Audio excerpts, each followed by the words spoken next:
and start having a regular monthly conference call for anybody who's interested. Are you going to take pictures? You're pointing that camera at me and making me nervous. Oh, good. That's what I'm So, supposed to do. Let me start with just giving an overview of. One Yes, Sharon? question. Do you have a pre-booking diversion program? There's one in San Francisco, and I know Chief Don Mattei at Belmont said that you have one. No, it's No? not pre-booking. That's what we're looking to do. You're looking to do a pre-booking? But, There's only been one in San Fran, and I don't know if they cover it or not. oh, I'll have to check. I don't know. I mean, at one point, the San Francisco pre-booking diversion program was the only one in the state. We don't have them in LA. Yeah. I think Manly does a little bit of it. I'm not sure. Where? Manly. Manly Judge Manly. doing it? We'll is have he? to check with him. We'll have to ask him. I mean, if it's around, the judge will know. Yeah. You know, but I think we need to. But it's something that's so basic, and I think if they don't have one, I think the Chief Mattei is going to try to get Belmont to do it. The judges. You know, but you need a 24-hour crisis residential center, and that takes resources. The biggest problem for the criminal justice continues to be resources. There's a lot of good folks in the criminal justice system that would like to do more, and they just don't have the money. They would say, I do a CIT training, but I can't afford 40 hours. Or I do a pre-booking diversion program, but we don't have the money for the linkage and the treatment necessary, or the facility. So let me share with you some things that I was involved in, and the criminal justice work group was involved in. And you know, a lot of this year was waylaid by the budget. You know, and in my position as government affairs chair, when they decided to sort of obliterate the Department of Mental Health, a lot of criminal justice initiatives that I'd wanted to do really got put on the back burner, which was unfortunate. But it's been a year of policy, and it's been a year about departments of mental health and departments of state hospitals, and where this goes and where that should go, and how fighting for treatment dollars and legislation, and it's just been an exhausting year. And so we weren't able to really kickstart as much criminal justice activities as I would have liked. And for that, I'm sorry. But maybe things calm down, and the state of California can finally figure out how it wants to reconstitute itself. Maybe we can get back to some of this work. But I'd like to start with Plata versus Schwarzenegger/Brown, which was the United States Supreme Court appeal. Because the decision, it will give you some background really for public safety realignment and what's going on. Nami, California was contacted by the Coleman Counsel, Michael Bean and his law firm, who's been since 1991 and really filing cases since '95 about prison overcrowding and the lack of mental health care in the prison system. And Michael is a good guy, and he's really fought for mental health treatment in the California Department of Corrections for so long, of which overcrowding is a huge issue. And the way this works is Coleman Counsel takes care of mental health care, and the prison law office, you've probably heard of a guy named Don Spector from the prison law office in San Quentin, they do regular medical health care. And so the prison law office is fighting for the health care, and the Coleman Counsel is fighting for mental health care, and now in the middle of all of this is the federal receiver, Clark Kelso.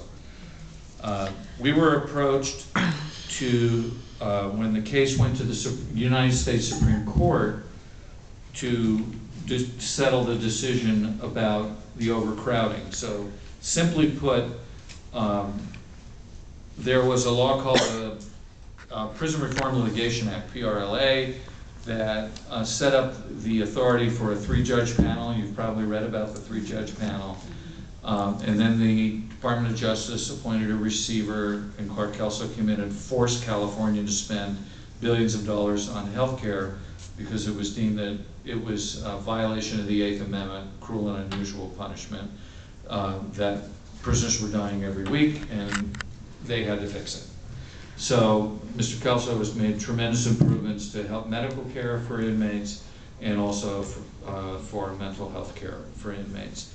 And you know, I think he tries very hard to try to get the system to do what it's supposed to do. And we've had conference calls with him and sat down and had lunch with him and talked different ideas. And, you know, it's a good collaboration. On the appeal to the court, the California appealed the decision to release inmates and reduce overcrowding because we're at 192% of capacity in the prison system. And so there was a decision that was upheld at the appellate level, and then upheld by the 3-judge panel to reduce overcrowding to 137.5% of capacity. And California fought it. And they said that the 3-judge panel didn't have the legal right to make that decision, and they fought the appeals. And they took it to the Supreme Court, and we were asked to sign on. So I worked very closely with Nami National and Ron Honberg, who's our Director of Legal and Policy Affairs for Nami National. For myself personally, to be on conference calls with constitutional scholars was, I was certainly over my head, not being a lawyer even.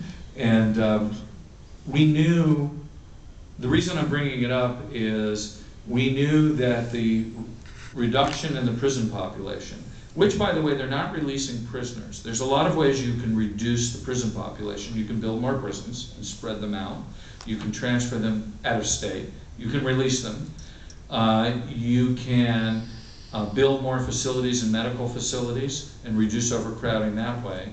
So what they're really trying to do is, you know, you read in the paper and you think that there's this massive discharge of inmates who are coming back to California. That's really not the case. But they are reducing it through building new medical facilities in San Quentin and in 2 facilities in Stockton with mental health crisis beds and sort of a mid-service mental health care beds, also medical beds. So they're trying to take people who really need acute medical attention, mental health attention, put them in different facilities. Those aren't up and running yet, but they're building those, and that was a big issue in the Stockton area, in the Central Valley. And we knew that if the good guys won, which was to reduce overcrowding in the prison system, that it would have a direct effect on the counties. That the reduction in the reduction in overcrowding, there was going to be at least some release, and people were going to be coming back to the counties.